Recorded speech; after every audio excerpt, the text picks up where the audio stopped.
Eastern Panhandle Transit Authority Commuter Bus Service Implementation Plan. My name is Matt Mullenax. I'm the director of the Hagerstown Eastern Panhandle MPO. We partnered with Elaine and Charles here at EPTA on putting this plan together, utilizing our consultants, Michael Baker International.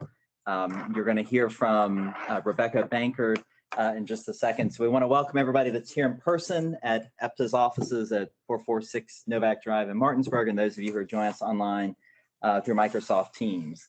Just so you know, this meeting is being recorded, and we will be posting that on our YouTube channel at some point in the future for those who are unable to attend this evening.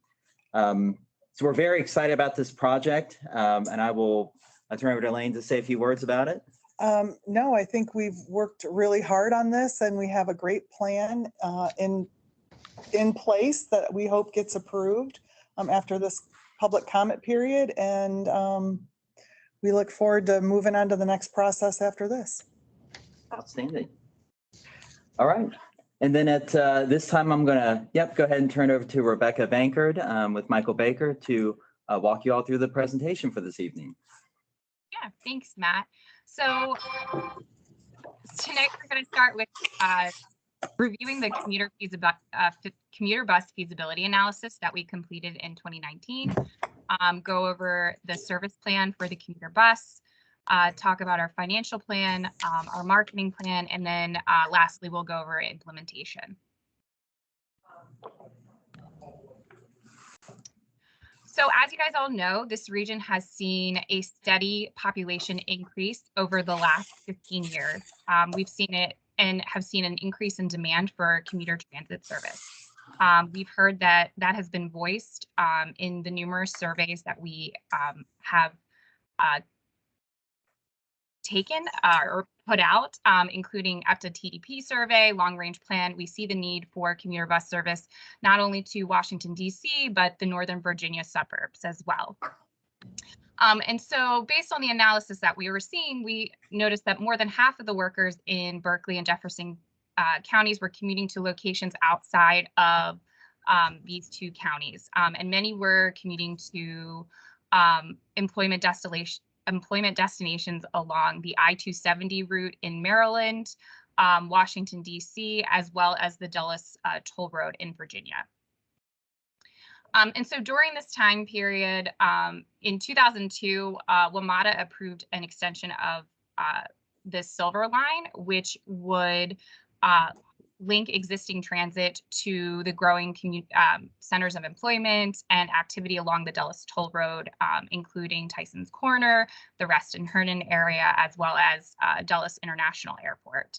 And so as part of phase 2, the Silver Line would be extended to the Ashburn station in Virginia. And the station in Ashburn is expected to open in the summer of 2022. So as part of that, in 2019, EPTA, in coordination with HEPMPO, conducted a commuter bus service analysis to see how feasible, determine the viability of a new service that would connect Martinsburg to the Ashburn station. So as part of the analysis, we identified two potential routes. One was using West Virginia, using 340, US 340, and the other one was using Virginia 9, or West Virginia 9 and Virginia 9. And we completed a ridership analysis to determine how many people would potentially ride it, assuming certain conditions and factors were met for them. And we noticed, and based on the analysis, we noticed that the number of potential riders exceeded the capacity of the service.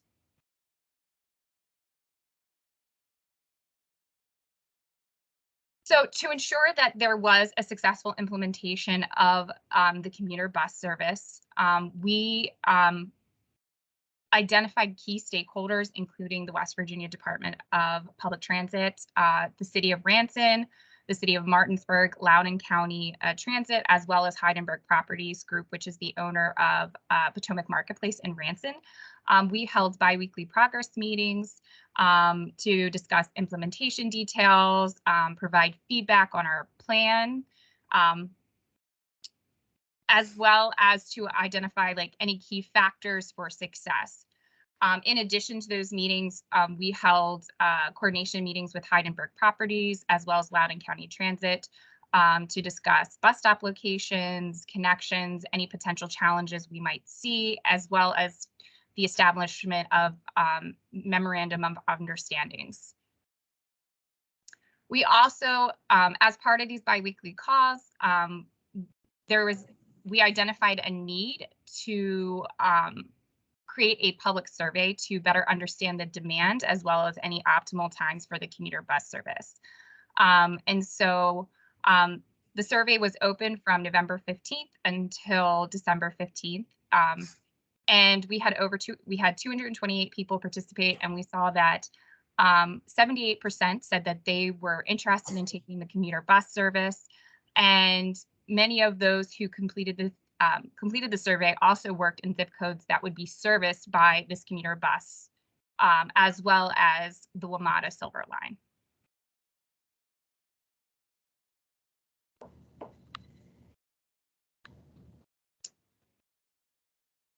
So as part of our implementation plan, we reviewed the two route alignments that we had initially identified in the feasibility analysis and ultimately decided that the best option would be Martinsburg to the Ashburn station via West Virginia and Virginia 9. The service would minimize total miles traveled as well as any delays that might result due to construction that was anticipated on US 340. So the service would begin at the EPTA Transfer Center in downtown Martinsburg. It would then it would travel down 9 and stop at the Potomac Marketplace in Ranson. And then it would continue down 9 until the Dulles Toll Road and get on that, and then arrive at the Ashburn station. And in the morning, the return trip to Martinsburg would be a deadhead, and so meaning that it would not stop at the Potomac Marketplace. It would just go directly from Ashburn to the EPTA Transfer Center. And similarly, in the afternoon, the trip to Ashburn from Martinsburg would be deadhead, so it wouldn't stop at the Potomac Marketplace.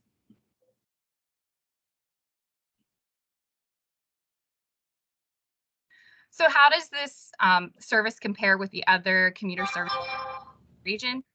So right now we have the MARC commuter bus service, MARC train service, which starts in Martinsburg and goes and follows the I-270 route down through the Maryland County suburbs of Washington, D.C., allowing connections to WMATA's Red Line, and ultimately stops at Union Station in D.C. And you can see that the commuter bus service is really serving the Northern Virginia counties, Northern Virginia and Washington, D.C. So it goes to Ashburn, connecting to the Silver Line, connecting to all of the employment centers along that Silver Line. And then ultimately the Silver Line connects into D.C., but it also allows for other connections to WMATA's Metrorails. So for the first stop, we coordinated with Heidelberg Properties to identify the suitable gas station. And so based on that, it was determined the best location is adjacent to the Wise Gas and Go. This stop minimized any conflict with patrons that are currently using the shopping center, as well as those of the commuter bus service. In addition to that, there would be 49 dedicated parking spots. And there would be signs denoting the parking spots as well as the stops. And at this time, there would be no bus stop.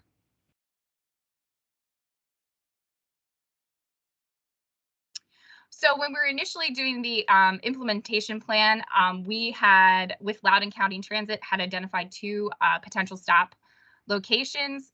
Originally, we had identified a North Pavilion stop, as well as a South Pavilion stop at the Kiss and Ride location. And I think based on further discussions with Loudoun County, it's determined that the stop that will most likely be used is the South Pavilion Kiss and Ride lot stop. So there will be a dedicated bus bay along with signs denoting parking, denoting the bus stop. And then at Ashburn, you're able to connect to WMATA Silver Line and Loudoun County Transit. And so you can see here the connections that can take place with both Loudoun County and WMATA. So Loudoun County recently announced updates to their fixed route bus service. And so you can see that there are several routes that connect through the Ashburn station and would provide connections to passengers who are employed within the surrounding areas, including Leesburg, George Washington University, and it also provides access to Dulles Airport. And then for the WMATA, you would use the Silver Line, which would allow you to connect to Dulles Airport and other major employment centers, as I mentioned before, Tyson's Corner, Reston, as well as downtown DC. But then you also have the opportunity to connect to WMATA's 5 other metro rail lines. So you can provide greater opportunities to connect to other employment centers within the region.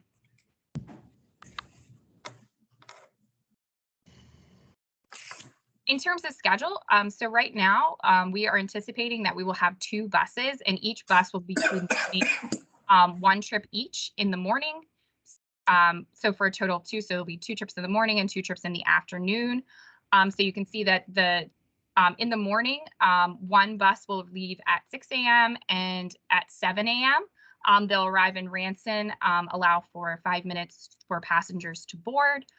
They will depart, and then they will arrive at Ashburn at 7:25 and 8:35 respectively. And then there will be a 10-minute layover to allow for passengers to alight, as well as just give a driver opportunity for a break. And then the buses will return back to the transfer center. And as I said, it's a deadhead, so there will be no stop on the return trip to Martinsburg. And then in the afternoon, the buses would leave the transfer center at 4:45 and 5:45, arriving in Ashburn, where there will be, again, a 10-minute layover to allow the driver break, as well as passengers to board. The buses would leave at 6 and 7 p.m. and then stop at 6:55 and 7:50 in Ranson, and then return to Martinsburg at 7:25 and 8:20.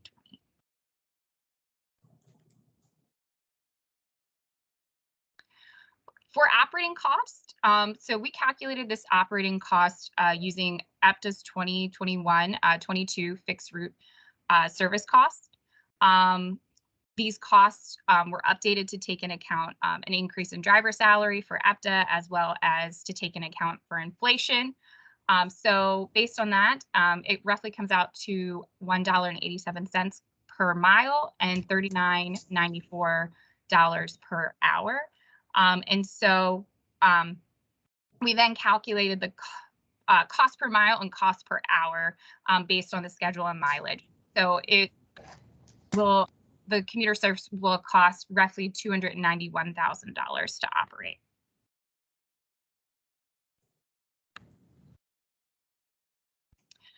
So in terms of ridership, EPTA is anticipating buying 2 30-foot buses with a capacity of 33 passengers per bus.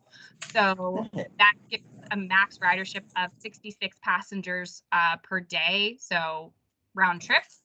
And so when we completed our initial analysis, we used we used the LEHD data to identify the potential ridership. If, as I said before, if factors aligned with their needs, such as cost and schedule, and then we refine that to take into account the cost of the service, as well as the impact of COVID on commuting and the reduction in the number of days employees are going into office. So based on all of that analysis, we expect that there is the potential to have 126 passengers per day, which exceeds the bus capacity. And as part of that, we conducted a fare analysis And so based on that analysis, we determined that a daily one-way fare should be about $7. And this also aligns with the maximum fare range that survey respondents indicated they were willing to pay. So there is also an opportunity to implement a discounted daily pass of $10.50. And you can see with the daily one-way fare and the daily pass, transit riders would experience an annual transportation cost savings compared to driving a single occupancy vehicle.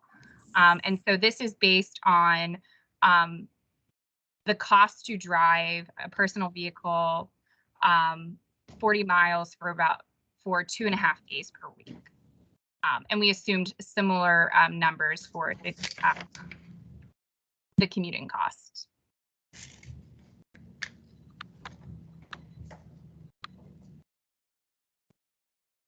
So as part of this, we identified the potential funding sources that would help to cover capital costs, operating expenses, and vehicle procurement. So 5339 funds will be used to have been identified to purchase the new buses. Then we have the Congestion Mitigation and Air Quality Program, or CMAQ funds, which help to cover operating assistance for a new transit service. And they will cover about 80% of the cost, and EPTA will be required to match 20% of the project cost. And as part of that, the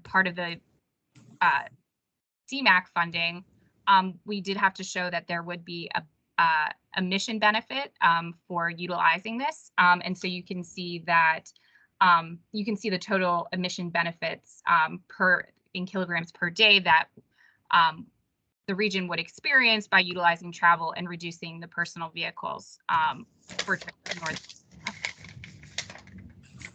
So in addition to this, so there are FTA Section 5311 funds that EPTA could be eligible for down the road, but as of right now, they are not eligible for these funds under West Virginia DOT's current policies.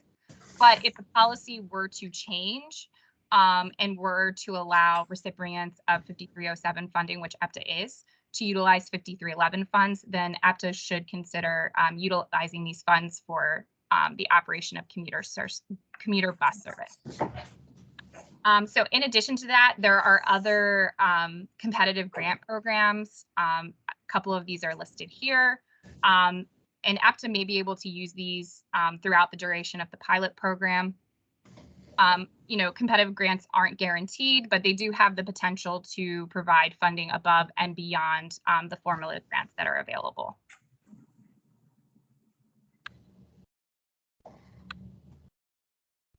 So marketing is a key component in making sure that this is successful, that we have a successful rollout and implementation of this commuter bus plan. And so really the purpose of this is to build awareness and support by targeting existing and potential riders to ensure communities are informed about the new commuter bus service. We want to educate potential riders on the new service, how it connects to existing transit service, such as Loudoun County and Waukata, and as well as the benefits of using the service. We want to promote ridership before the launch of the commuter bus service, and ultimately we want to retain and attract new riders after the service. And so as part of this, we developed marketing strategies that are, we believe, are critical for the implementation of the new commuter bus service. And a lot of these strategies are going to build on and leverage what EPTA is currently doing in terms of marketing. And so, the first is branding. Branding is really the foundation of this marketing campaign. It can help to capture the attention of potential riders, create recognition and trust, and distinguish this commuter bus from EPTA's current fixed route service. And so some of those strategies include, developing a logo and making sure that that this logo becomes synonymous with that commuter bus product. So people see it, they know what it is. Bus branding, utilizing the transit vehicles themselves to promote awareness and strengthen brand identity. This can especially be useful for EPTA by utilizing their current fixed route bus services, and then as well as signage. You know, they don't just mark the physical location, but they can be used as an opportunity to advertise the transit service and show that it's available at a location for potential riders. EPTA can reach a wider audience through ads, and then they can also use rider incentives and promotions, which can help motivate potential riders to try the commuter bus service by building interest while also incentivizing current riders to continue using service. So some incentives and promotions could be having a ride-free period, you know, rewards, so partnering with local businesses to offer discounts, providing free service to, you know, special events such as the Cherry Blossom Festival in DC. I know Dulles does like a Dulles Day, so providing transit, you know, bus service there, allowing people to, you know, try the service and kind of experience it. As well as, you know, qualified transportation fringe benefits, which could be similar to Loudoun County's commuter service program that offers the SMART benefit plus 50 incentive program, as well as offering as well as creating like a guaranteed ride home program. You know, EPTA should continue to do target outreach, whether it's at employment fairs or community meetings and events, as well as the stop location at Potomac Marketplace to increase the viability of the commuter bus service by building that awareness and educating riders about that service. EPTA should continue to, you know, provide brochures, as well as, you know, continue use of the news media, and then use the social media, which EPTA does well, to make sure they have their target message, which allows you to, you know, get the brand out to a large number of people. And then just making sure that the commuter bus information is available on the website and apps. I know EPTA currently uses the Passio Transit's software, which allows to track your bus in real time. And so making sure that websites and apps have all of this information in its current. And a lot of these strategies are very low cost strategy solutions and currently support and enhance EPTA's marketing plan.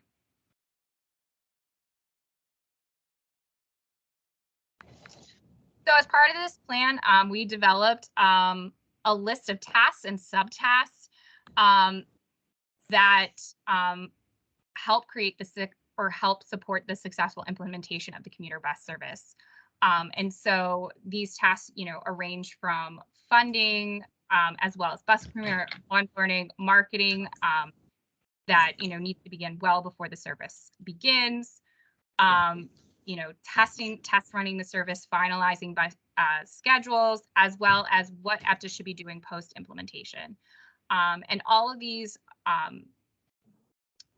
tasks are expected to occur prior to the start of service. And we created it so that this is, since the timeline for the start of service hasn't necessarily been nailed down or finalized, we wanted to create a little bit of flexibility and allow EPTA flexibility on when these tasks were starting based on whenever the new finalized start date is.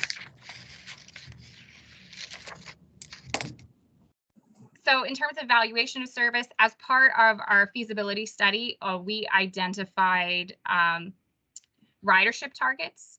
So within the first year, we're expecting ridership to be about 70% of capacity. So that would be approximately 23 riders per bus or 46 riders round trip. By year 2, we are expecting 90% capacity, so 30 riders per bus or 60 riders round trip. And then the third year, we are anticipating 100% capacity, so 33 passengers per bus and 66 for round trip. And so if the service meets these established standards, then EPTA could possibly consider increasing the service enhancing the service by adding an additional bus to their current schedule, or expanding their current service offerings to possibly include additional peak service times. This can also, if EPTA also isn't meeting these established ridership targets, then EPTA could also consider possibly eliminating service when ridership is underperforming, or possibly adjusting its service times to better fit the needs of the public.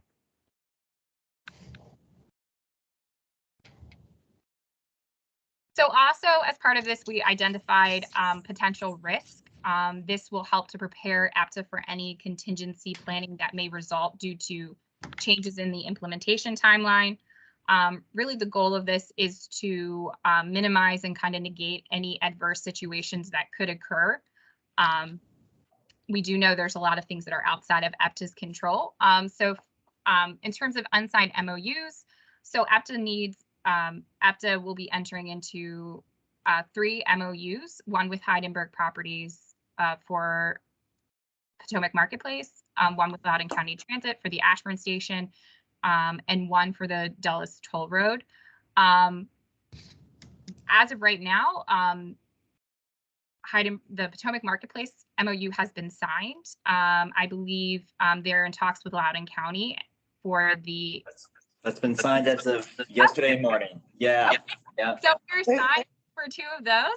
So that's great. Then we don't have to worry about having to adjust any where service might be stops or service routes or anything like that. But if the MOU remains unsigned for the Dulles Toll Road, we might have to adjust that portion of the service plan that uses that. So we might have to take an alternate route, which could increase time and could increase mileage. And then supply chain issues. We know that there are currently supply chain issues, so it's possible that a bus may not be delivered in time for the start of service, or it might not be delivered in time to allow for the installation of the software. So this would result in a potential delay to the start of service. Also, in relation to bus capacity, so we know that the demand, it is possible that the demand far exceeds the capacity of the bus. And so that could be passengers wanting to utilize it, but not being able to have a seat on the bus. And so therefore, some people may not want to use the service if they know that there's not a guaranteed seat for them. And so that could cause riderships to decline. And then funding shortfall. So right now, it's anticipated that EPTA is going to receive enough funds to cover the purchase of 2 buses, but it is possible that there might only be enough funds to purchase 1. And if that's the case, EPTA will need to update its service schedule to account for the availability of only 1 vehicle.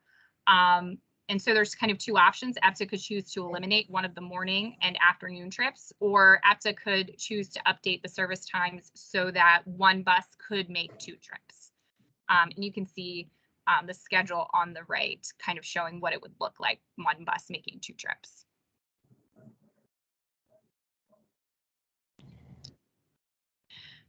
So in addition to this, we know that the region is expected to continue to grow in population, and we know that there's going to continue to be growth in employment in the neighboring counties.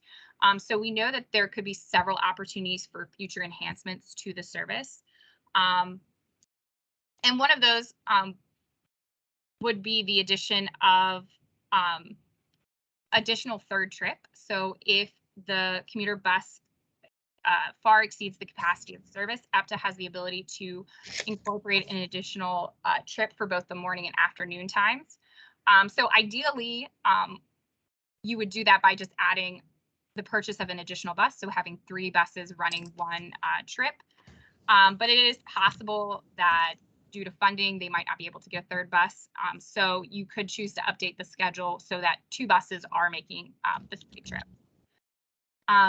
In terms of deadhead, as I mentioned, the return trip on the morning the return trip from Ashburn to Martinsburg in the morning and the trip from Martinsburg to Ashburn in the afternoon are deadhead trips. So no passengers are currently traveling back. So there could be an opportunity for the return trips to those deadhead trips to become revenue trips. It could possibly accommodate commuters who either work overnight and for non-traditional hours, as well as those who take who may want to take advantage of the recreational opportunities that are within the region.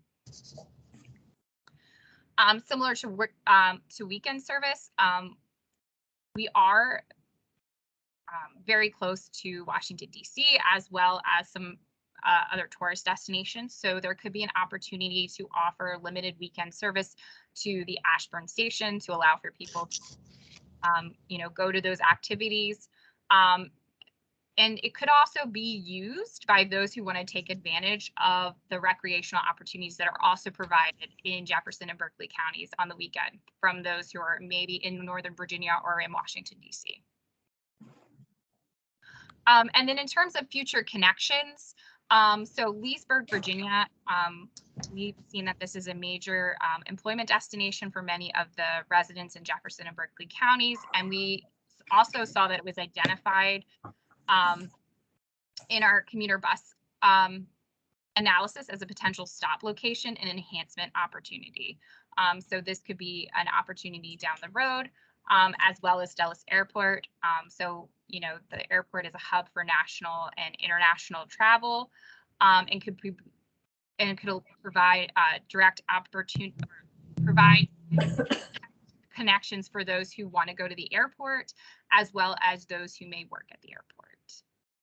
And with any of these recommendations, EPTA would have to, complete a formal analysis or study before implementing any of these opportunities. All right, and here is our contact information. So if you have any questions after today's meeting, you can feel free to email Matt, Elaine, or myself. And with that, I will turn it over to Matt. Outstanding. Thank you very much, Rebecca. So before we kind of open it up to questions, just a couple items to share is that, so right now the draft plan is up on the MPO's website, which is HEPMPO.net. We are currently in the public comment period. So we posted the plan May 1st. It's out for public comment through May 30th. As Rebecca said, you can email any of the three of us with any comments that you might have, and we will work to incorporate those into the plan. So May 30th is the deadline. Any comments that you might have on routes, times, or stops, we welcome. This presentation is also posted on the MPO website. And Rebecca alluded to it, and I don't see anybody from West Virginia Division of Public Transit, but they have provided EPTA with some funds to purchase a bus. So even though we would like to, and we're aiming for two, we do have enough funding for a single bus. And so we want to, acknowledge that contribution and express our gratitude for it, because it was more than we had a year ago. So we'll take it gladly. And at this time, for those of you who are either in person here or join us online, we're happy to open it up for any questions or comments. Yes, sir. So assuming all the MOUs are signed and the plans and the funding, when would you target to start marketing this service to riders? So the biggest problem is getting the buses. So the conversations we've had with bus manufacturers is that we're probably 18 months out.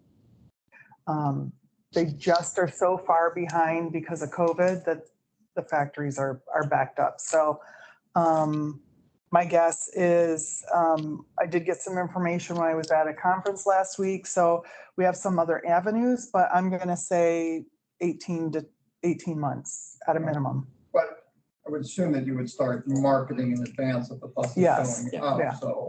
So you're talking about the fall of 2023. How far in advance of the service starting would you be marketing it? 3 months, 6 months? I think I would, Yeah. for me as marketing, I started out as marketing, I'd probably be dropping those now, saying it's coming, it's coming, it's Okay. coming. Yeah. So anytime. Yeah. The real big, and so there's funding, the marketing strategies in place. EPTA's already doing a lot of that. There's funding, capital funding for at least a single bus right now. But until it's the operating now that we're trying to get. So we have requests in with the state of West Virginia DOT for, as Rebecca mentioned, CMAQ funding is the big one we're trying to get our hands on. And as soon as we can secure that, then operating capital are in place and, we can move forward with starting to market this, starting to ramp up. And like you said, I mean, You'd say maybe not tomorrow, but maybe 3-6 months towards the end of the year. Maybe. Saving your Christmas stocking. Yeah. It's very anticlimactic when you get those awesome emails that say like you get funding or something. You cannot expect it, and unfortunately can't predict it. Right. But you're not going to start marketing. but as as the federal funding increase in allocations for transit, for carbon reduction, for a whole host of new programs that are part of the bipartisan infrastructure law, we're just waiting to get more information from the feds, from West Virginia. Sorry. It'd be great. Yeah. Yes, sir.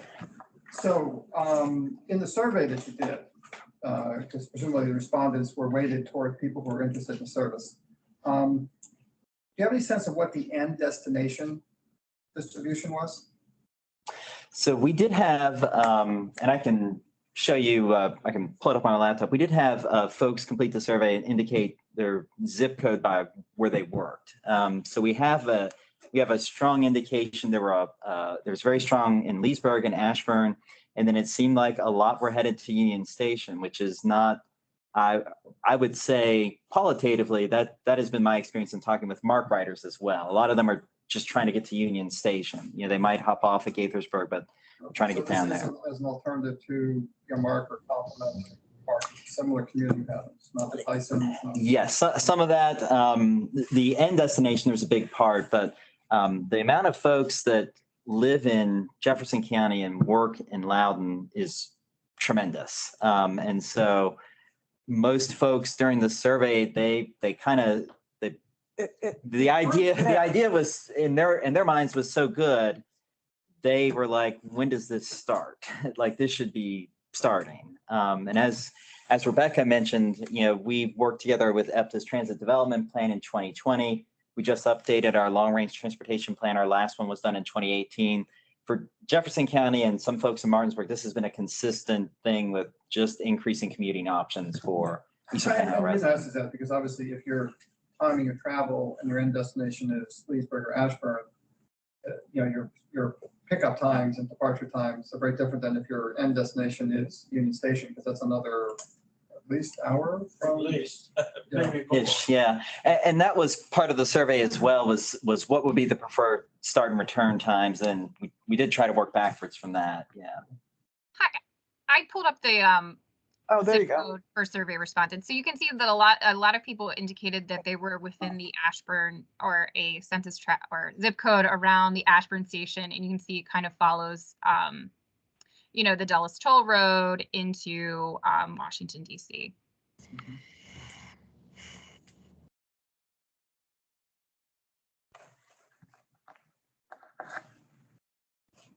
Yes, sir. Any possibility you'd be advertising on the sides of the buses? Like Um, West Virginia? That will depend on the type of funding that is used because, or you go ahead, sorry. Well, like for example, My- state, my- branding. Yeah. Oh, absolutely. Yeah. That's, So my initial response is probably no, because we do want it to stand out in the beginning. And we want it to make sure it's very clear that everyone knows that it is the commuter service. But there will be opportunities to advertise on the inside. yeah, and I think at least that the interest that we've received to date from West Virginia Division of Public Transit, that's a big part of it, is not only the transit service in itself, but the opportunity to showcase West Virginia and these connections for Yeah.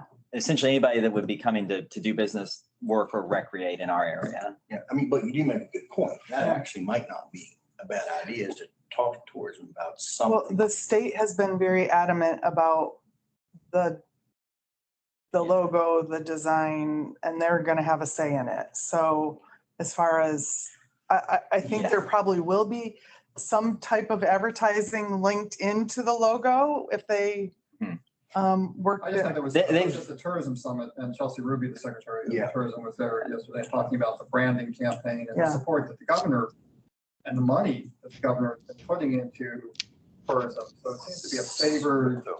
We don't know the specifics because we're not privy to all the conversations, but Division of Public Transit has indicated they have been in discussions with Division of Tourism about this issue. So yeah, so Yes, I don't believe I'm gonna have a say on the brand of my bus, but that's okay with me. Because still the point is to connect people. you'll, That's right. so it'll be graphically designed that you'll see like an EPTA river raft going under New River Gorge. As like a black bear and a cardinal are on it, it's like a, Sugar maple tree. yeah, sugar maple leaf as brook trout jumps out and anyway, sorry, yeah. But But the point's well taken. I mean, Division of Tourism spends I mean, I hear the ads and see them if I ride the MARC train, right? Or if I ride, the Metro, if I get on at Rockville and I go in, I'll see, an advertisement for River Riders or something like that. So, yeah. So I apologize. I thought you meant us advertising locally. No, Oh. statewide. That's why I originally took it. So I apologize for that. Yeah. Ambassador. Right. So, Yes, sir. So you've got 2 buses, 2 trips. So how do you handle maintenance or out of service or backup? Do you coordinate with other agencies to have, like people to borrow a bus?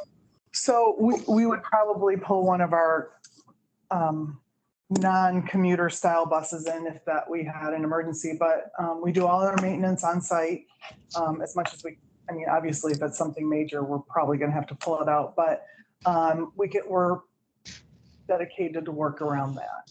So, yeah. And then we have some downtime in between the runs and in the evenings. So, yeah. They're not gonna break. No. Listen, I'm very fortunate with my maintenance staff here and how we've maintained the vehicles. So I plan to continue that. And the priority is, to maintain them so they're safe and roadworthy and last for 100 years. Solar powered electric, right? Yeah. Or maglev. No more? That gives me good backup. Great. Nice little story. Excellent. I don't have a question. I just want to commend all the hard work that's gone into getting it to this point. It's a tremendous idea. Yeah, thank you. Appreciate it. How far back did you start thinking about this?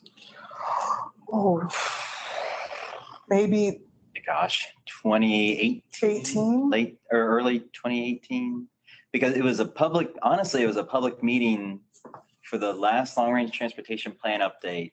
And we were at the Jefferson County Commission chambers, and a couple folks came out and they were talking about, what they had to do to access the park and ride to get on LC Transit to work in Loudoun County. And I think we'd always seen like the census data that, Rebecca had alluded to, but somehow it just made the whole thing kind of more personal. It's like, oh, there's definitely folks that, because MARC gets a lot of attention, and rightfully so, but, there's a lot in Northern Virginia that's not in Maryland, or in the district. And so it's just about creating options. And from there, it's just, snowballed. It's like, okay, we kind of thought the first time, is there enough interest? And Yes. yeah, I think we had that conversation for a is little there while. demand? Is it feasible? What would it take to implement it? So it's, You can do it relatively quickly in the scheme of things. Yeah, yeah. I feel like we've been talking about it for a while, but yeah, I mean, it's been, COVID will do that too. yeah. Yeah, but certainly, I mean, again, everywhere we've gone, we've heard what a good idea this is. Like, just when we did the survey, the initial survey, I think it was far and away on the MPO side, our most popular Facebook post to date, like on a magnitude of 10, with number 2 being the US 340 Rockslide public meeting. So, the interest is definitely there, and the promotion too. So, some of the partners that we have, join us here, the folks that we've worked with to date. And there's certainly interest on the Virginia side as well. So I don't know. So Tuesday night, Loudoun County Board of Supervisors voted to direct Loudoun County staff to develop a work program and study to look at how to increase commuting options from Berkeley and Jefferson counties to the west and Frederick County to the north. So and as we work in partnership with them and the connections we are established, that could be a possible source of funding or some sort of arrangement, as long as it gets done. Like, let's just be practical about it. So maybe the bus route is different. Maybe it's not. Who knows? But the point is that the demand and interest is there, and it's only continued to grow over time. Yeah. But I think the support we've gotten from the Ranson. Yep. And from Heidelberg properties, which have allowed us to have these spots, and really the faith that they've placed in us to, Yep. to be good stewards of their property has been pretty amazing. And I guess I expected a little more pushback from that, and we really didn't have it. I mean, Ranson has been tremendous, the city of Martinsburg, Berkeley and Jefferson County. I mean, everybody's been pretty supportive of this plan, and I think they understand the need for it. Yeah, absolutely. Yep. Elaine, could I throw in a question? Sure. Yeah, thanks. That's Steve Cohen with the Berkeley County Development Authority. Rebecca had mentioned deadhead trips, and I just wondered if the market research showed any potential that those trips could be converted to full or semi-full capacity for employers here seeking workers from Loudoun County. Yep.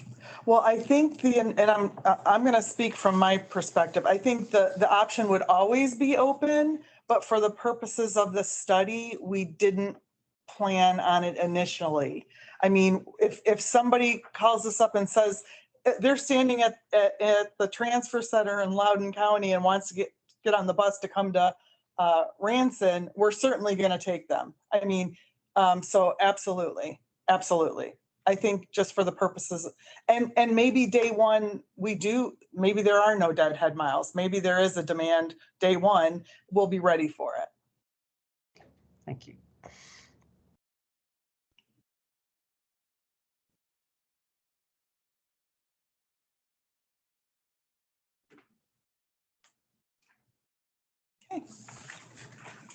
Okay.